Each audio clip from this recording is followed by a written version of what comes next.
Hi all, you're all very welcome to the Locker Room podcast by DSS Coaching. This is the coaching series and I'm delighted to welcome Colm Crowley to the show this evening. So Colm, I'm sure everybody has heard of Colm, whether it's through Twitter or through coaching or through his latest venture, Little Puckers. Founder and owner of Little Puckers, Award 2 Hurling and Football Coach, a GAA coach developer, former games development staff in Cork GAA, Dublin GAA and Sligo GAA, and former coach of several club and county teams throughout Ireland. On a personal note, this is a massive honour to be interviewing Colm this evening. I was lucky enough to be coached by him, lucky enough then to be a colleague and possibly mentored along the way in my journey to where I am today. A massive honour for this. And Colm, welcome to the show. Thanks, Brendan. Delighted to be here. Thanks very much for your time.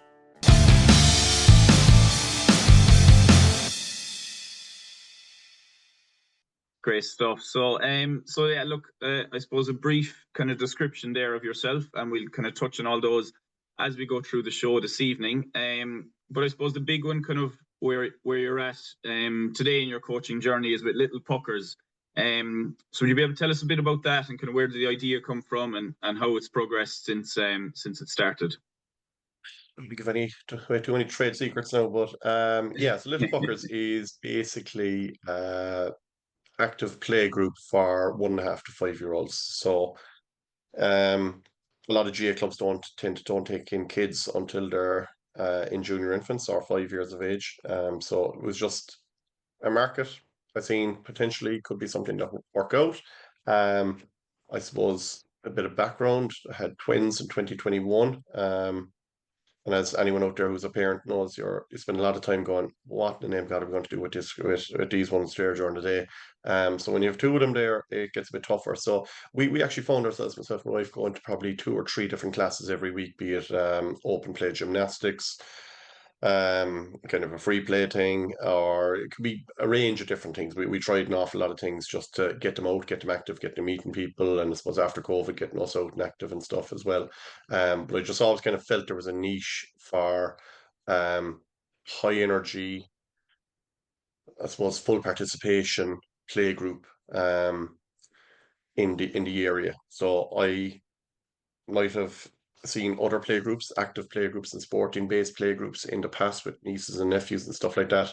And I always kind of would have felt that from my own coaching. And as you know, Brendan, I'd have a strong interest in the nursery. That'd be one of my kind of strong points. And how do we ensure that clubs can run a good nursery? But I was looking at all these other classes going, right, what would I change if I was doing it? So it's probably a problem with us coaches is that we start looking at everything with a critical eye. So rather than just going in and enjoying the experience of being in a class for 45 minutes with my kids, I'm going, oh geez, if I was running this now, I would do this differently and I would do that differently. And I suppose, look, it's a bit of a coach developer coach. I was always kind of looking, and I felt there was, if we can do something that's really strong on fundamental movements, with a basic introduction to the skills of Gaelic games, then we could be onto something. Because I know that as a parent, I can't wait till my kids start in the GA club. I can't wait till they start in the Camogie club. I can't wait to start in the ladies Gaelic club. And there's a lot of people with a GA background would be of similar kind of mindset as, oh Jesus, yeah, next year now when they're 5, or next year when they're junior infants, they can join the club, and we'll be the first people in the door. So I just wanted to. I suppose I wanted something for my own kids, which is all it started as, was a Sunday morning, 2 classes of 10 kids each. Is what it started out as, and it just grew legs from there. So we're here we are today now. We're just planning our kind of September launch, where we'll have 43 venues around the country in 12 different counties with about 30 different coaches working for us. Now, when I say 30 coaches, you're talking 2 to 4 to 6 hours. They'll be doing between 1, 2 or 3 venues. But it's just huge appetite for it. And yeah, look, as I said, I think people enjoy it when they get to it. Couple of things that have come out of it has been I suppose the input, the parents getting to spend some valuable time with their child. And it wasn't one of the things I originally started with when I did my testing, but it evolved where the parents are active participants. So one of the things from a GA perspective and from a coaching perspective is, let's say, Brendan, you come down with your child in 5, 6, 7 years time, you've no GA background, you've no coaching background. but I'm teaching you how to hold a hurley, I'm teaching you how to kick a football, I'm teaching you how to bounce a football, I'm teaching you the key skills, so that when you go out in the garden with your child, you're able to give the corrections that will save the nursery coach having to do in 2 years' time. So when the Excellent. Yeah. child comes into the nursery, straight into it. So that's kind of a long-winded breakdown of kind of how we got to where we are today, you know. Excellent. No. And as you said, I suppose just from having the pleasure of working alongside you, I've seen you start from those 2 classes in St. Anthony's to as you say, your 43 venues now, which is great. And just say, what does one class look like for your little puckers? Like, is it straight line drills or kind of, or how does it look? No, and as you know now, drills aren't not part of my vocabulary. Like it's gas, right? So fathers come in there, a father would come in with his child going, right, I'm going to the next Cork hurler, the next Limerick hurler, the next Kerry football or whatever. And they're expecting that we're going to be doing a load of Gaelic, hurling, camogie, we're going to be load of skills, right? They're going to get them absolutely flying before they need to. But our classes are very much fundamental movement based. There's a lot of running, chasing. So like we do our warm-ups, kind of animal movement type stuff. We do a lot of chase games with parents. We do a couple of cooperative games of parents where we might use the hurley and sliotar, we might use a football, we use bean bags, we use foam noodles, we use a lot of kind of stuff that you'd see as the likes of Barry Milan, who's a part of your group, would be using, and you see on his Twitter pages as well, you know, just kind of just things to mix it up without it going right, 45 minutes of hurling, 45 minutes of football.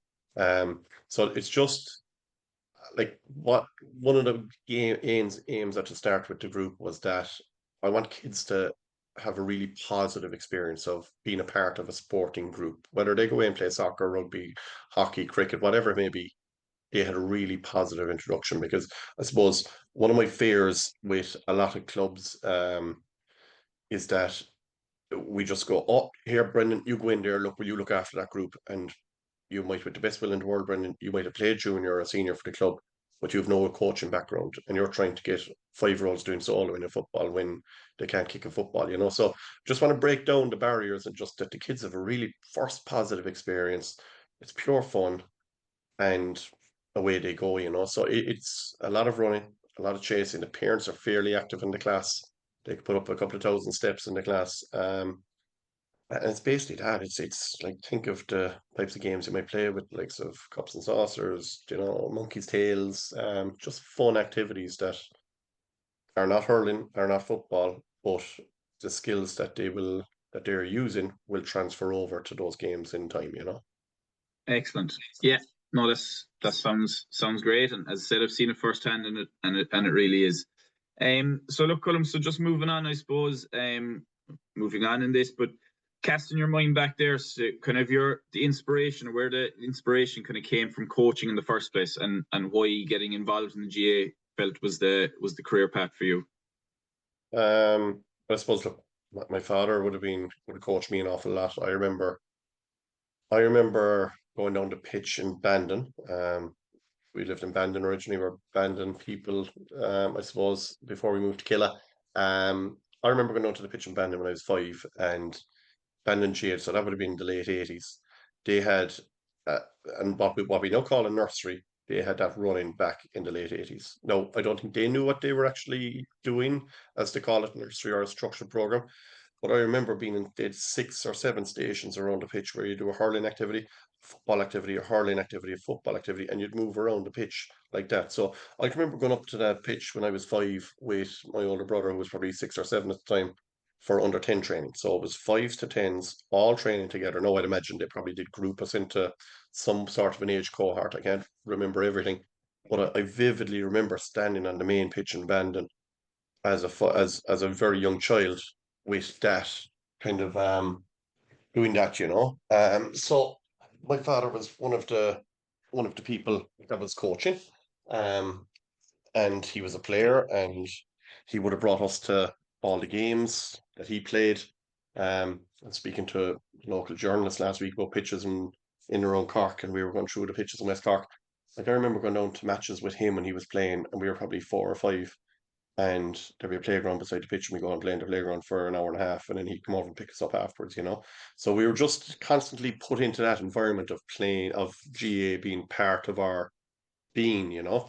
Mm. So as time went on, he coached me underage, and then, in fairness, he was good in a way that he always took a step back as well. Like so, another couple of coaches that I always remember that I just have really positive memories were was there was a fella in Bandon called Terry Maloney. Um, I think he was a Tipperary man, but like this was when I was 7 and 8 now, so I think he was a Tipperary man, but he was just so kind, and I still remember him, so that's a good sign of a coach. And in Killadin, we were just, we'd so many people, and as you know, like I know that, like we'd Paddy Power, and I would have spent an awful lot of time with our group, and Paddy was just an absolute gentleman, you know. Different type of coach, but he was just so kind, and he was so into it and so passionate, and we like, as you know, um, Ray Rochford probably has a large part to play in that. He would have just rocked down to the pub at one stage. I said, lads, I need Colm to come with me down to Shanagarry. We're going to do a ball session with lads. So that could be in your group. I remember Alan Frahel was in the group. So I'm not too sure now the age group of that, whether he's a couple of years older, I'm sure. A bit But older, all right. yeah, so I remember going down to the ball alley and helping him. And then we'll go a couple of weeks later, we're up at the in Lismore GA club in their hall, because they had a hall without any rads or any bumps. So they had a nice flat wall all around it. You could play a good game of indoor hurling without the ball ricocheting back or forth.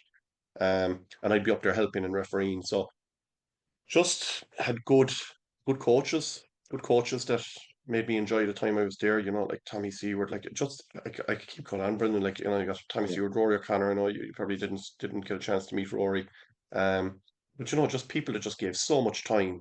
And something I was always conscious of was I was so lucky with people that I got to be a part of with GA, that spent their time with us. And that's probably something why I want a little because I want people to have that same positive experience. So I want them to feel that, yeah, this was great. And that's why nursery in clubs I think is so important, is that first feeling of it is something that you can, that'll light up, it'll light a spark, or it won't. So um yeah, just really lucky. And when I went to Sligo, I suppose has been my coaching kind of picked up. I always said I was kind of lucky. I could have went to UCC, or I could have went to IT Sligo. I decided to go to Sligo, and straight away the fella in charge of the hurling up there, Brian McCann, was straight on to me. Oh, make sure I know your training. Just because I was from Cork, I could have been useless, but he seen a fella from Cork in this course. He phoned me and said, make sure you come down to training, and it went from there. A year later, I was coaching the freshers team for a couple of games, and a year later I was coaching the Camogie team, and then I started coaching development squads in Sligo, and I was coaching the minors the year later. And just opportunities came at the right time. But just really positive people in my life that through the coaching thing, like that I'll always have fond memories of. And I think just they inspired me to be, yeah, I want to be that person. I want to be able to give that good feeling to other people.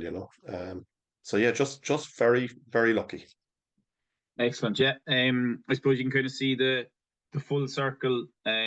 Starting with the youth, say the nursery kind of age, or helping lads in the ball alley, and that going up and competing, coaching, say at a higher level, whether that be the minors in Sligo or minors over in Dublin, club teams in Cork, and I suppose finishing off that circle kind of back down at the nursery age again. So I suppose kind of what's the main reason that you've pursued kind of that area of focus, the kind of youth development over the elite coaching? Because anybody who's come across you as a coach at that level knows the capabilities you have, knows how successful you've been through the years as well, and in terms of nurturing that talent through from minor across to senior. So I suppose, why is that your area of focus? You mentioned successful now, that might be a bit of a stretch. But I think a large part of it. So look, as I said, you're in this role as well, and I was in the role, and Barry and Kieran was in the role as well. Is when you're working full time for the GA as a development officer, you're getting exposed to an awful lot on a fairly short term. So I used to always say, if you're working as a GPO or GDA or whatever role it may be, you're essentially getting 5 years of experience in one year, because the under 12 mentor in this club is telling you about this problem, and you're trying to come up with how would I do to fix that? The under 8 mentor is telling you another problem. The under 16 mentor is telling you this problem with development squad. So you're getting a huge array of information. And like as time went on, and look, don't get me wrong now here, if I got the opportunity to be the Cork senior hurling coach tomorrow, I'd strongly consider it, whether I'd be ballsy enough to actually go and take it, because the pressure and the stress and everything that goes with that. But I think any coach that's out there wants to achieve at a high level. That's the ultimate goal. You want to be getting those opportunities. As like I worked for the GAA since, let's say, like I was doing cool camps in Cork 2020 or 2004, and I was working cool camps in Sligo 2005, 2006, and I was working in Dublin 2007 to 2013, Cork from 2013 to 2024. You kind of get to see the bigger picture, I feel. And I always say this about coaches who go through the age groups with their first child, and they might come back with their third child. They're a completely different coach. Their experience that they've gained is completely different. And you know, yeah, Cork winning All Ireland is great if it happens. There's great buzz around, and if Limerick win it or Tipperary win it, it's great. There's like I can imagine the buzz in Tipperary, for the 5 or 6 days after they won it. But then come the following weekend, they're back to club championship. They're back to senior team, junior B team, junior A team, intermediate team playing. And that's the reality of what the GA is about. It's about that, like the spectacle of the All Ireland and the senior teams is great. Um, but if we only set our target and our goal of winning All Irelands or winning this or winning that, we're ultimately going to fail.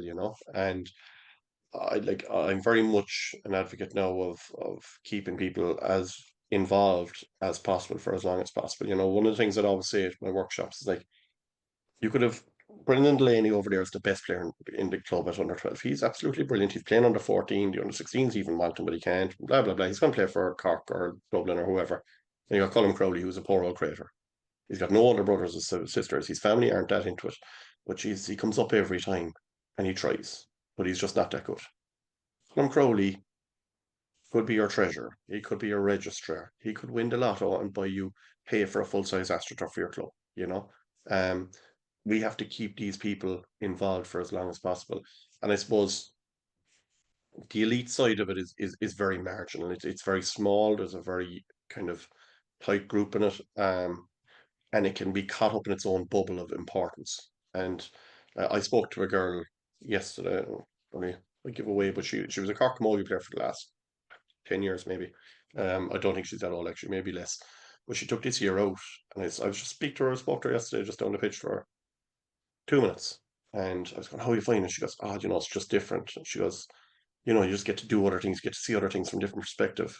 And she was like, "Once you get out of that bubble, you notice things are different." It's like when I was working as a GDA, the development squads, the Celtic Challenge, the Go games, these are all hugely important things. And when I come outside that bubble and I'm looking from the outside and going, okay, they're really important things to me, but for 99% of the other people in the GA, they're inconsequential, really.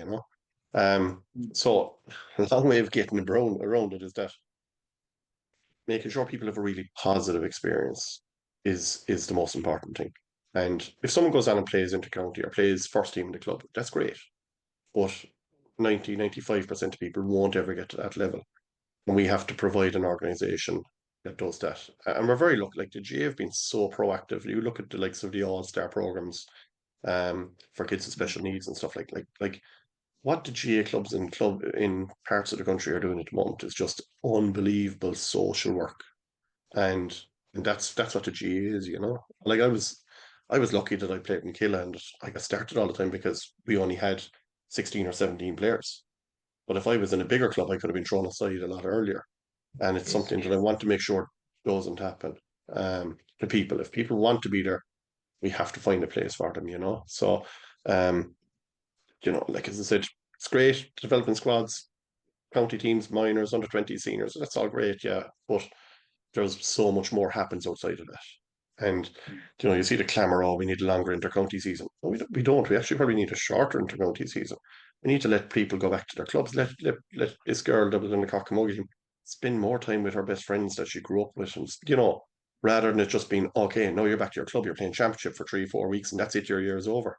We got to I think we got to look at a bigger picture than what is being kind of funneled to the general public, if that makes sense. Yeah, no, definitely agree with an awful lot there. I suppose just being around, as you know, being around kind of blitzes and development squads and small bits like that, you overhear conversations, and it's such a pity the inter-county season is finished in July, and I'm there as a club player. Well, I'm delighted because I know I'm playing championship in the summer and not in October, November time when it's wet and cold and all that. But One game in April, and then right, you yeah, just have to wait till see when it's going to be the next round. yeah, It's yeah. you know So no, look, Col, I suppose moving on there. I suppose coaching initiatives. So just touching on a couple of bits there with your the Go Games development squad. So I suppose just off your own back, what are one or two or a couple of coach initiatives that you're, I suppose, really proud of yourself that you've kind of implemented? I suppose people following you across Twitter and knowing you will have known the list goes on and on. But I feel like there are a couple, that you can touch on there that have made a real impact on GA, definitely in Cork and beyond. yeah, I suppose like look, I suppose coaching the game. My Twitter page just started back in 9 years ago. Actually, it popped up 2 days ago. The 9 year anniversary of coaching the game. So that's BAAME coaching for anyone who doesn't know it. But I'm sure that's for if anyone's going this fella. Yeah, that's that fella. That's probably my biggest thing, and it would have been like, something I identified um around that time was that there is like there's a huge need for um different types of learning. So the GA is very structured. It had its foundation course, Award One, Award Two. Some counties were proactive in that they do additional workshops throughout the year, but in general, it was very ad hoc as regards what was there. So 9 years ago, I started sharing an exercise, an exercise for this. Then I started sharing a session plan, and that evolved into putting out books, and we did ebooks out, and we did podcasts, and we did everything just to, I suppose, the formal coach education that's there within the G is that's structured. Your foundation award one, award two is what's in your instructor coaching Gaelic games, what it is now in award one and two. Um, but giving people another avenue to learn and to get some information, other than it being the kind of rote learning of what was there. A small part of it as well was I would have been a small bit dissatisfied with not giving out about anyone or anything like that, but the Fundu pack, which was ahead of its time in 2003, 4, or 2005 and 6 and 7 when it came out. It all of a sudden became very dated 10 years later. Coaching evolves so quickly. Mm. And with the advent of Twitter and social media and YouTube, we were able to see good practice, best practice in other sports. And it's probably a flaw we have in the GA is we try to go, oh, geez, this sport in that, we need to copy that. This sport in that, we need to copy that. We're unique. We'd pick and choose a small bit. But I suppose the concern I had at the time was that there's no way for people to share a mass amount of information on different platforms other than what was there. So coaching the game kind of really took off, and I'm maybe I'm wrong, but I think it was kind of one of the first ones, if not the first one, to be at that kind of mass scale of sharing coaching information. So if I found an article that I thought was really good, I'd reshare it. If I found someone put up a video or something, I'd share it. So it wasn't all my stuff. It was just a place where I would funnel good practice. And since then, there's been some brilliant stuff. Like there's a load of really good content creators, if you want to call them that now. That are sharing that kind of information. So obviously the DD Sports Science, and you got Evan Talty with iGaelic, you got the lads in Limerick with the game sense. There's fellows up the north, fellows in the Midlands. There's a load of more information. So now all of a sudden, if you wanted information before you to do a course, and you might get a booklet, now you can go on Twitter and you can find just 20 people sharing stuff that I can just pick and choose and take what I want and go, oh yeah, do you know what? His stuff is really good, but it's more geared at Gaelic football at a high level youth and adult side. So okay, maybe not for me. So this crowd are very good because they share stuff on all the levels from nursery all the way to adult. And it's trying to find that kind of a niche where what do you want? Have a look, get searching, you'll find someone that shares. Like I know some of the GPOs in Dublin, for instance, were really good for sharing their nursery session plans. Like Johnny Murphy in Carlow, would have been sharing a lot of good stuff, and he's branched out now to a really big YouTube page where he's sharing really high level content for players and stuff like that. So there's a huge avenue for learning. So that was probably the first major one. That I felt really contributed to the coaching outside of just my clubs I was working with. Um, the other thing that kind of kicked off as well was the social GA, or Gaelic for Dads and Lads, as it's now called. It wasn't my idea. Um, there was there was a number of clubs in Dublin doing it, where the dads of the under 18 would go just play on a Wednesday night. Instead of five-a-side soccer, they played five-a-side hurling, five-a-side football. A couple like Raheny, Clontarf, Malahide, I think, maybe Marnogues, where they were kind of doing it. Langdon on the Irish Daily Mail, I don't know, is it Philip? I can't think of the first name now, but he mentioned about it 8 years ago. There should be a five-a-side version of the Gaelic football and hurling. But we did it in Cork around 2019, and luckily enough, it got fairly big exposure. We did it around September, I think. I think it started off September, October, and we got a lot of exposure. Really, like we ran. There was newspapers, radio, podcasts. There was just a lot of people going, "Geez, this is amazing. Why didn't you do it before?" And it just needed somebody to start it, and we started it. And in fairness, the half pace hurlers in Antrim and Belfast started it 2 weeks after us. I spoke to their man that was looking after that, Brendy. And then it just evolved. So now I don't know how many teams are active in it now, but there's probably close to 100. Um, which is basically social care, for anyone who's unaware, is giving people who aren't playing club action anymore an opportunity to keep playing at a recreational level. So obviously the Gaelic for mothers and others, it's there with the ladies football. Monkey tried something as well, but yeah, look, it's kicked off. It's become a bigger thing than what it was. And I suppose it's evolved a bit from what it was as well, in that when we started in Cork, it was size 4 footballs, or actually we might have used Smart Touch or Quick Touch. I think we used size 4 footballs, all right, for the football, and we used Smart Touch or Quick Touch slitters for the hurling. We actually started with a tennis ball because my philosophy was, right, we're going to play an 8-on-8 here, and it's goals only. I don't want to be getting a size 5 up the hole from 10 yards by a fellow who's just going to blast it.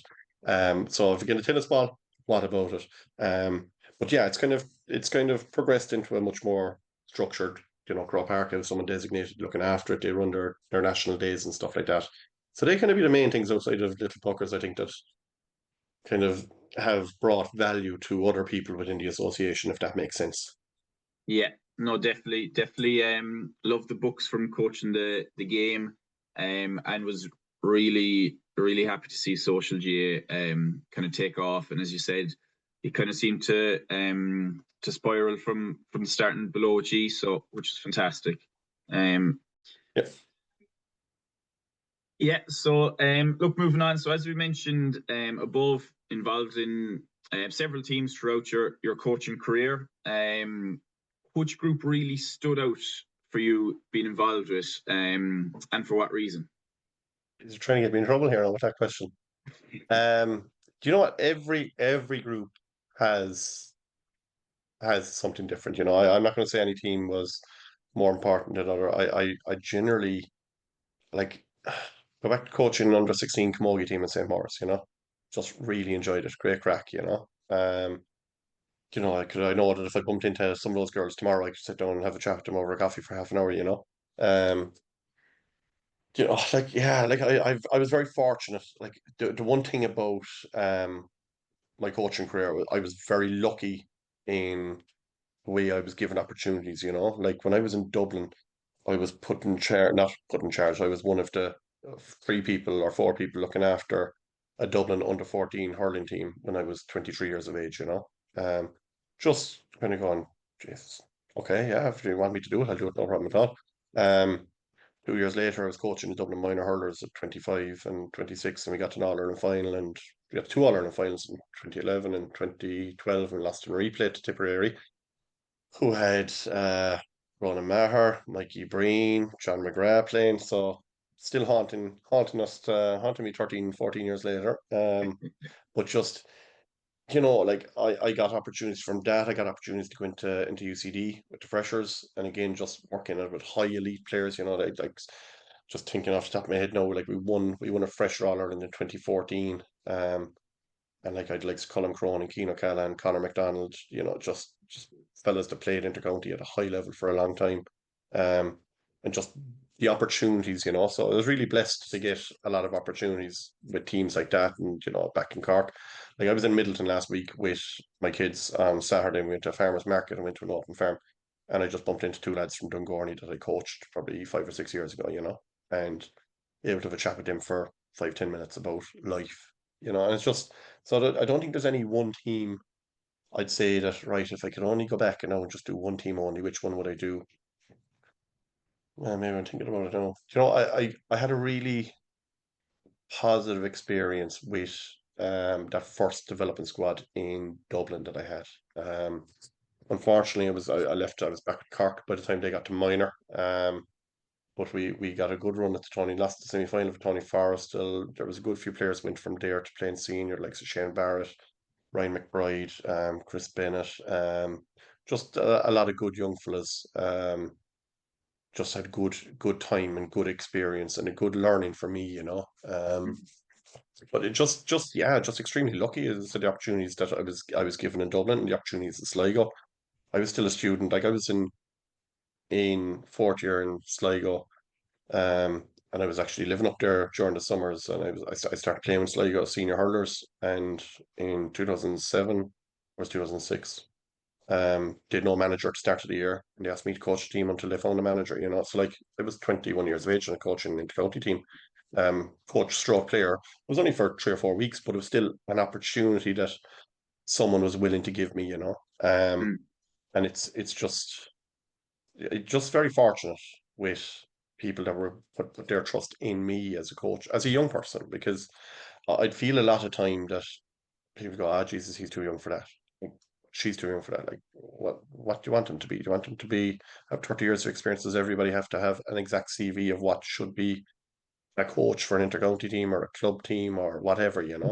Um, so I wouldn't pick out any individual team. I think the only team that I had proper success with was the freshers in UCD in 2014. We did win the Fresh All Ireland.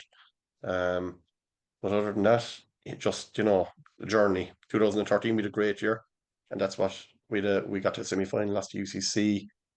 A fella from Castlelyons was playing for us and hit the ball over the bar from 18 yards in the last public game that could have won it for us. And 2 years later, he's the fella that says, Jesus, Colm Crowley's back in Cork. He might be a good fella to coach our club team. So again, just good relationships and open up our other opportunities. So um, very fortunate to get to work with a lot of the people I got to work with. Very good. So again, I suppose keeping those groups in mind, what's your non-negotiables when coaching a group across your own values and your own philosophy on coaching? Do you know what? It's changed so much. It changed so much from I haven't, like, I wouldn't be as actively coaching teams now as I was 5 years ago, just with family situation with 3 kids under the age of 18 months at one stage. Things change. Do you know, like, just effort. And it's the same thing I say to my kids. My young fella, one of my kids, the eldest boy, the twin boy, he'd get very upset, and he actually reminds me very much of myself when I was young. I hated losing. Would start crying if you lost a race out the back. You know. And the same thing I keep saying to him is, "Did you try your best? Did you try your best?" And I think that's all I'd ever ask for, is that, did you give your best effort while you were here? Because there's an awful lot asked of players. Like, you think now, oh, you're going down there now, you're coaching a team in intermediate or senior or whatever grade it might be, or minor or whatever, and you're going, oh, these players now should be given, they should be eating perfectly, they should be training perfectly outside the pitch. But realistically, yeah, in an ideal world, in a vacuum, that's what you want. But all you want is, when they're there, do they give their best? And look, as I said back, you asked me this question 10 years ago, it'd be a completely different answer. But I've realized that there is so much more to a person's life than just coming down and being on the pitch and me expecting him to be perfect in every facet of life. So that's the question I ask my child every day. did you do your best? He says he did. We were at a camp today, and I had a young fella from Blackrock comes all the way down to Kinsale for the camp, and they played boys against girls because there was 4 girls and 4 boys, and they played a match at the last 3 days because they're the only ones with hurleys and helmets. They played a match against each other. The others play kind of a non-contact game of hurling, and he said, "Can you ask the girls today if they'll leave us win?" You know, because they're after losing 3 days in a row because the girls are a bit older. And I said, "Yeah." I said, "Okay, but like, you know, did you lose the last 2 days?" And I know they did. And he was like, "Yeah." I goes, "But did you try your best?" "Yeah, I did." I said, "Well, that's all you can do. Just try your best, and you never know what happens." So that's all I'd ask. I think that's just ask them when they're there, when they can park everything else they have in their life and just give that effort for the time being, you know. So that's the thing I think if I was with a group, that's what I'd be looking at. Very good. So just before we have 5 quick fire questions at the end. So just the last one. So look, as you know, this podcast will go out to an awful lot of coaches.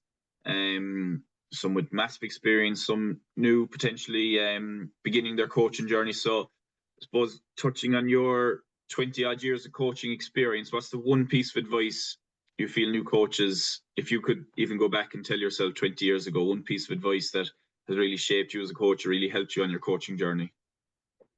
I suppose it's just don't take it too seriously. Um, Look at the long game of what is success, and ask yourself that, like, what is success? Like, it's something we do in workshops, as you know. We ask, like, what would you see as a successful year coaching? And if we can get coaches, and in fairness, a lot of them are of the mindset already of if we have the same amount of kids with us at the start of the year that are with us at the end of the year or more, that's success.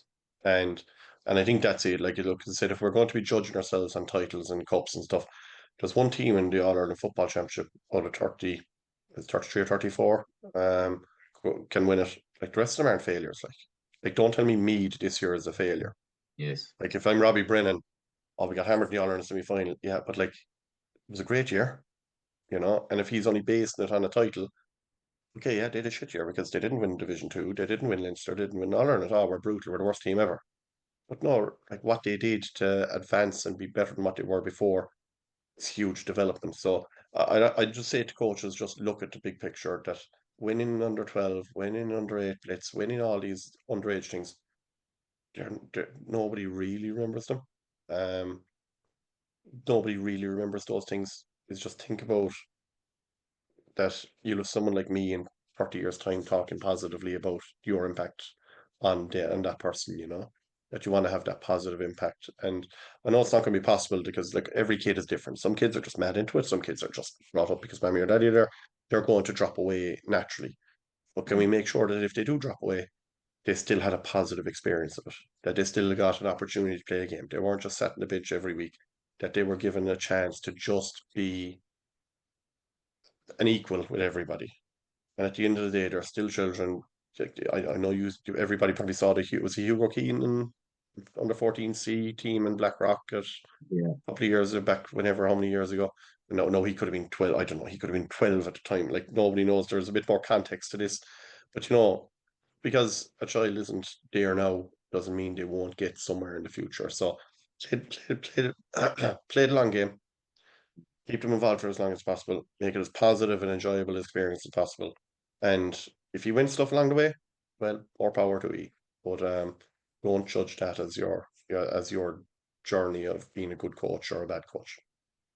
Yeah, as I'm sure you know from coaching workshops we've done, I'm big on that. I'm big on success. Shit, like success is what you make it, and if you base success on trophies and titles, there's only going to be one successful team at the end. Whereas if we can shape our success, whether that be, as you say, getting all the kids from one end of the year to the next, or whether it's 18 of our 18-year-olds playing across junior A, B, C, and senior intermediate, or whatever the case may be, or as you touched on earlier, just being involved in the club, whether that be chairperson, treasurer, bits like that. So um, yeah.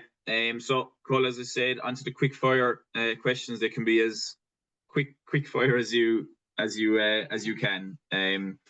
So, first one: who is the best coach you've ever worked with or learned from?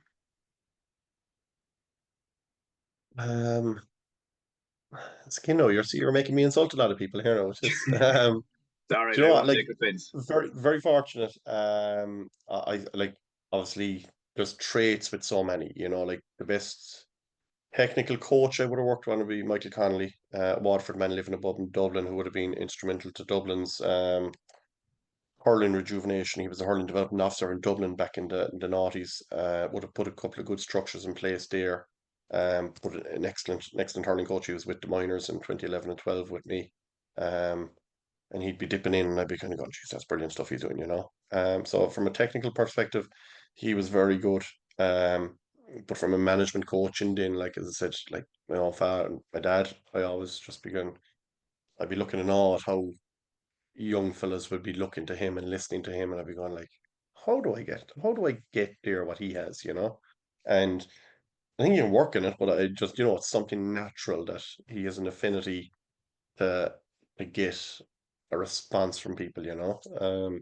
So yeah, they'd be kind of two that I'd go, right, if I could merge them together now, I'd be fairly all right. Very good. What one current player or coach should we be watching and learning from? Hmm.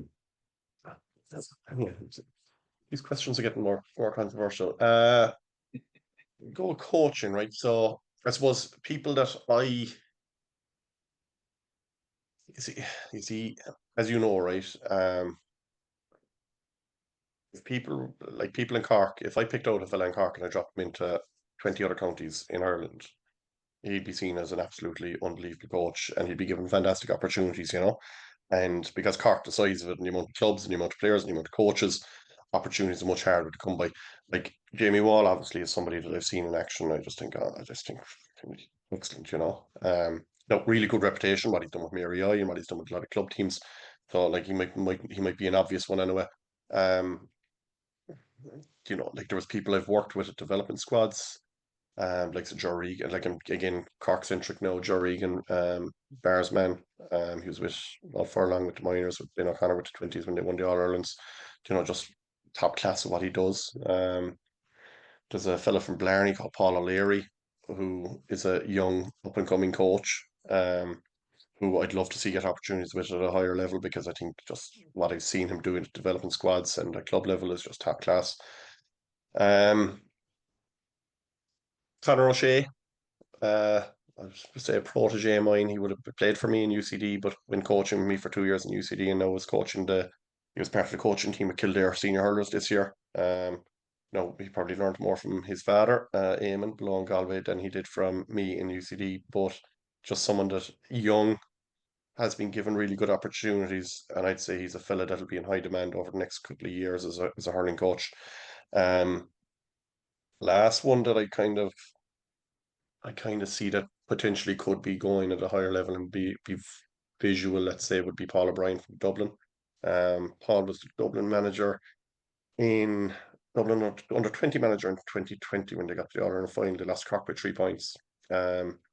He's the development officer above in DCU, the Hurling and Football Development Officer in DCU, and you can see what the level of standard of what they do, and from a participation and um, performance level. They're seeing their Sigerson, their Fitzgibbon, their Ladies Football, their Camogie are nearly always punching at the top table at the very end of it. And beyond that, in the participation side, which I actually really love to see, um, like they have 6 ladies football teams, they have 4 fresher hurling teams, and just massive numbers that they're catering for, which he's a part of that process.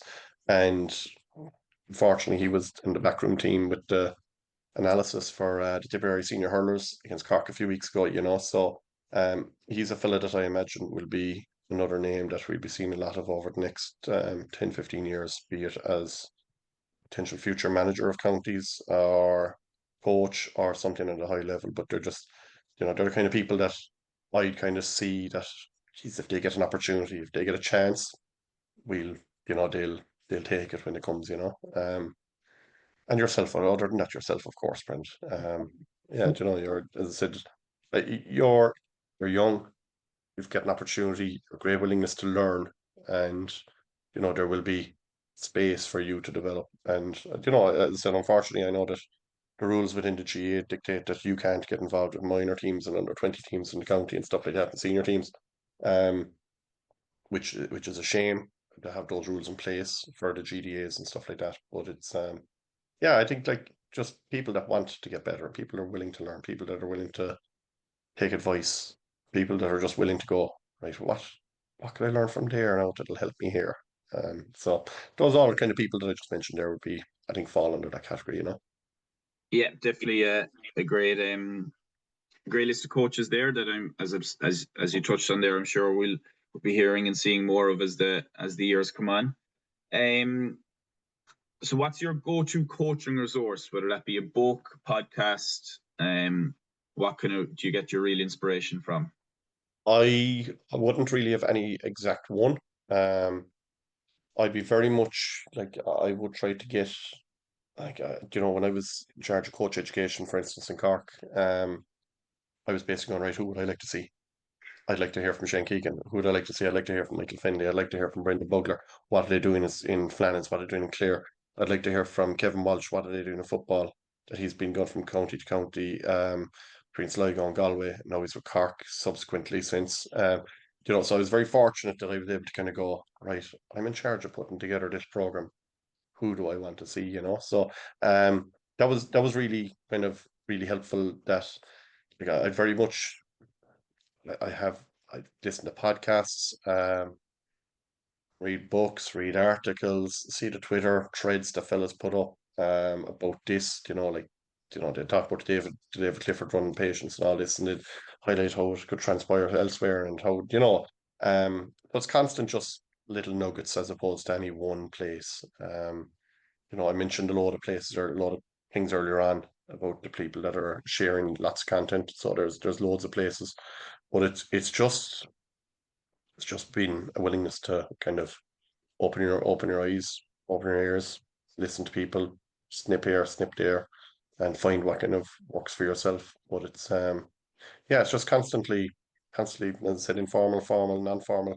You know, it's just a conversation. There's one WhatsApp group I'm in with 9 former GPOs in Dublin, and you know, we could talk absolutely no GA for 6 weeks, and then all of a sudden there's a thread with 60 posts going on about the football match the other day and what the keeper did and how this and what would you do in that situation, you know. So just lucky with the people in my life that I could pull if I needed it to get a bit more information. But yeah, that'd be it.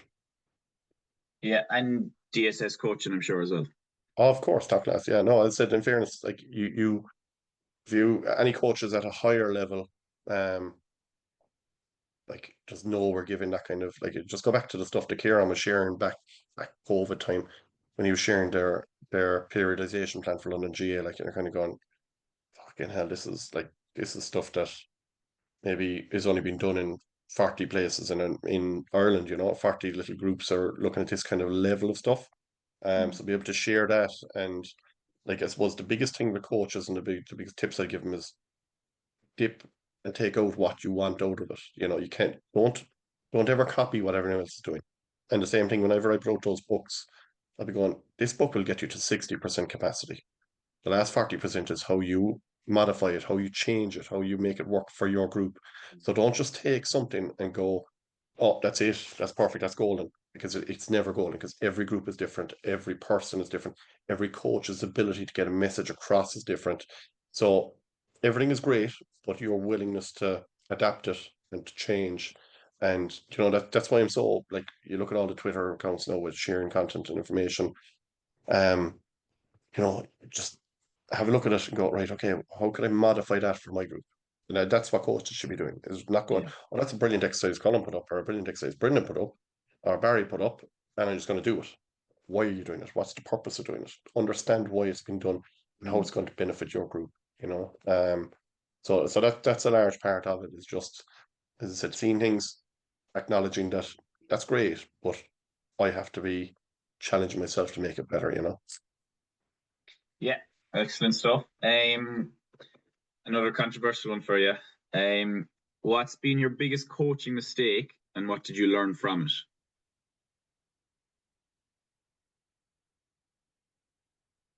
Um,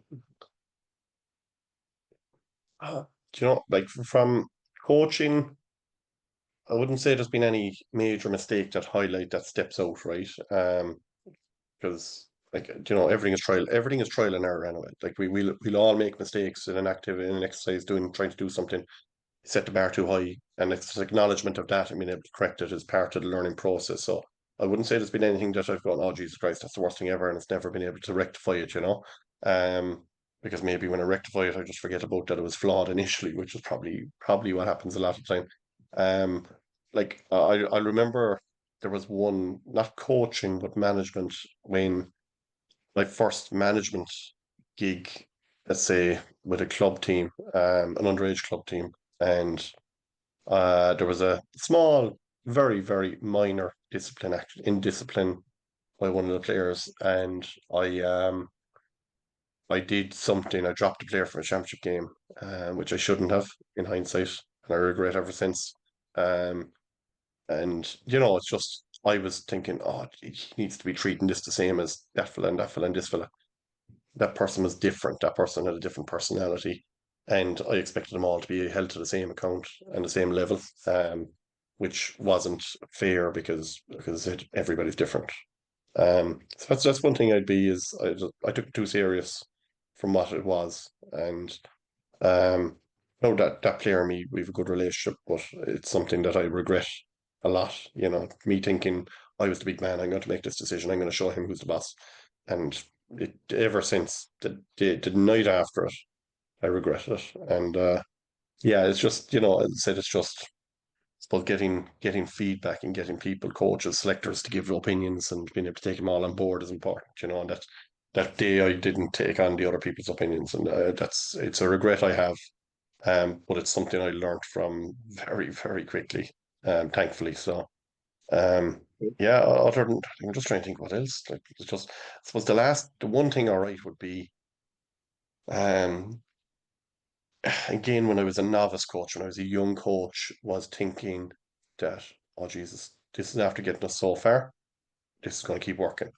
Um, and again, I'm talking 2011, when this kind of realization came over me that, and that, okay, no, just because it's working doesn't mean it can't be improved. And it's a quote from Black Panther that I love. I really do love that quote.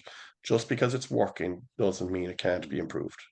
And so you'd look at some teams, I think they're county level and club level, and they're kind of going, "Oh, geez, Christ, we're flying this is up." Look at that brilliant performance, we're absolutely on the ball, and then 2 weeks later, they're pulled back down to earth. So it's something that I always would strive for, is that just because it's going well, like if you were looking at, and again, just be thinking a bit more as a coach. If I was looking at us playing that game, what would I be saying? Right, okay, next time we're going to pinpoint that and make sure they don't do that. Um, so being able to have that bit of internal, what's the word I'm looking for? I suppose forensic analysis, to be able to go, right, if I was Galway looking at Dublin, the All-Ireland semi-final, I'd be going, right, we need to shut down that and that.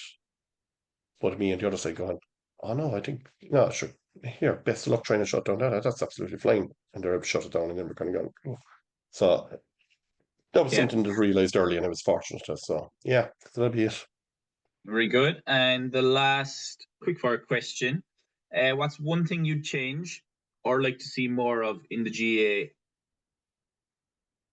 Okay, I'll give you two answers, because one to change and more of are two different things. The more of what I'd like to see would be more of a willingness to go away from the generic rules that are there. So this 15-a-side full-size pitch. Clubs in rural Ireland are struggling. Clubs in rural Ireland shouldn't have to amalgamate because the GAA's rules are so staunch. So if there has to be an 11-a-side leagues or 9-a-side leagues for part of the year to accommodate clubs to play as their individual entities, the GAA should be modifying for that. We shouldn't. Unfortunately, look, we're volunteer led for the most part, and that means people running competitions are volunteers. They want to start a competition, they want to finish a competition. They're not too bothered about development, which in your role, in my former role, that's what we were always conscious of. Like we don't care who lifts the cup, we just want to make sure that the lads played 5 championship games instead of 1 championship game get knocked out. So Yes. modifying structures would be one thing, whether that's going back to playing 7-a-side. And like, you'll always have this argument. People kind of go, oh, sure, like they're playing 11 aside minor there and they're C grade or whatever. Sure, how's that going to get them ready to play senior? Lads, we do 7 aside and 8 aside and 9 aside matches and training every day. Like, we don't just say, oh, we can't play 15 or 15, we're not going to train, you know? So that's one thing I'd love to see would be a modification to accommodate clubs to be able to play 7 aside, 9 aside, or and even if it was just for part of the year, even if they are amalgamated, let's do for this month of July, we'll do a 4-week blitz where they play 7 aside. Just give clubs an opportunity to stand on their own. Um, that's what I'd like to see, or that's what I'd like to change. Does that change? What was the other part of it? See more Um, of or change. so that'd be what I'd like to change, and what I'd like to see more of would be, um, just opportunities for coaches to develop, formally and formally, non-formally. I think I think our biggest challenge in the GA is our greatest strength is our volunteers, but it's also our greatest challenge in that Definitely, yeah. we get you could be you could be lucky, Brendan. You might be under six next year, and you got the best four coaches in Killa looking after your team. Just look at it. And the fella under 5 then, no coaches, nobody wants to do it. They just get some random fella to come down and help. He's not really that bothered into it. The under sixes are going playing challenge games, or in 3 years' time they're going out to Dr. Crokes, they're going up to Kilmacud Crokes, they're going to Nafina, they're going to De La Salle and Watford, they're going to all these challenge games, getting great opportunities. The under five, the fella the year below isn't as motivated, and there's nobody else to help him. And that group then will suffer because of the lack of opportunity. So I'd like to see clubs being more conscious of all their groups because, as you know, and I think anyone in any club that's listening to this, and you're going to go, right, remember that really good under 16 team? I bet you they had 9 or 10 fellas on the sideline. And remember that really shit under 14 team? And they're getting 1 or 2 fellas to struggle to help out. And it's something I'd love to be able to see would be, can we help those coaches to be better? Can we get in there, as whether it's your role or whether it's the club's role in personnel, but just give that equalization of effort and opportunity to every child. Because if you're born on the, let's just use the old Carlow Kilkenny border, and you're born 1 mile on that side, Mm. and your versus 1 mile on that side, your opportunities are different. We need to equalize that. So that's one thing I'd like to be able to see coming from Croke Park would be more of a, not saying manpower, more of a resources sharing that can help in that regard. Because it's why is one club really successful and next door neighbours are not successful? It doesn't make sense. They're the same kids. What's different? Culture and all these Yeah, things. Let's yeah. balance that. So there. I hope that gives you some Pl- semblance of an answer. Plenty there to take. Yeah, so look, Colm, thanks a million for that. I thoroughly enjoyable conversation. Some really good insights, I suppose, into your journey as a coach, as to where you started, where you are now. And I suppose, as you said, touched on how your kind of mindset and approach to it has changed throughout that time as well. So, Cole, where can people find you? Where can people connect with you? Um, Anyone interested in little puckers? If you've got some smallies, we're in 12 counties around the country now at this stage. So if any kids below the age of 5, that's littlepuckers.ie, or you can find Little Puckers on Twitter, it's Instagram, Facebook. Just put in Little Puckers, it'll hopefully come up top of the list. From a coaching perspective, at Game Coaching, at GAAME Coaching. On Twitter, and website will be the same at Game Coach. Put in Game Coaching and you should get the website. The website, I've got a lot of free resources on a Dropbox. If you go into the kind of shop resources page and go down to the bottom, you'll find a Dropbox with links to various categories, let's say. So if anyone's looking for stuff, there's might be a simple template for under 10 year planner. It's just simple things that you might be able to take and go, all right, you know what, that might be useful. We'll take a bit of that and a bit of that, and it might help us. But they'd be the two main things. I said we did a coaching podcast, a Roy Orbison tattoo podcast we did years ago, and a lot of really good coaches on that. If anyone wants to get on Excellent. that, Yeah, because it was just a slightly different. We watched a movie, a sports movie, took the learnings out of it, and then kind of how would we bring that into Gaelic games. So yeah.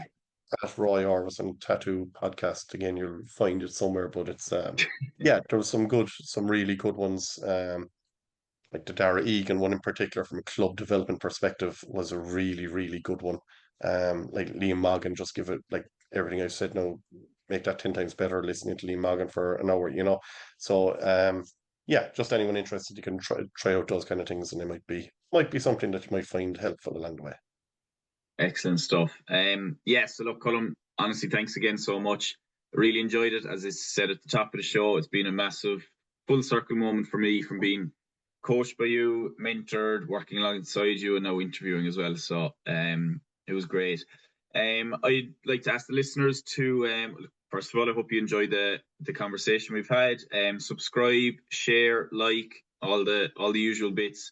And then again, check out dsscoaching.ie. There's some excellent content, excellent resources there, and the kind of personal and professional, or personal development, along with your professional development, as well as Colm touched on, with your formal and non-formal coach education. DSS coaching is absolutely excellent for that. So check that out. And yeah, thanks again, everybody, for listening, and we'll see you at the next one.